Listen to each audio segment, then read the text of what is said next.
Welcome to Das garden. বন্ধুরা দেখুন কত সুন্দর প্রকৃতির শোভা, প্রাকৃতিক শোভা দেখলে চোখ জুড়িয়ে যায়। এই উদ্ভিদটি এটি একটি পাতাবাহারি উদ্ভিদ, তবে এর নাম হচ্ছে কৈলাস প্ল্যান্ট। কৈলাস প্ল্যান্ট দেখতে যত অপরূপ সুন্দর, এর ফুলগুলো দেখতে কিন্তু খুবই সুন্দর।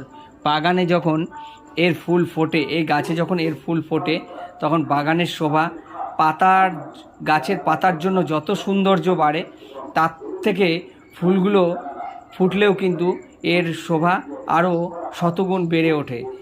গাছটি দেখুন দেখতে কত সুন্দর, আর ফুলটিকে দেখুন, ফুলটিকে দেখতেও কিন্তু অপরূপ সুন্দর ফুল। দেখুন কত সুন্দর লাগছে, ছোট্ট ছোট্ট নীল রঙের ফুল। ভিডিওটি ভালো লাগলে বন্ধুরা লাইক শেয়ার কমেন্টস করবেন, প্লিজ চ্যানেলটিকে সাবস্ক্রাইব করে দেবেন।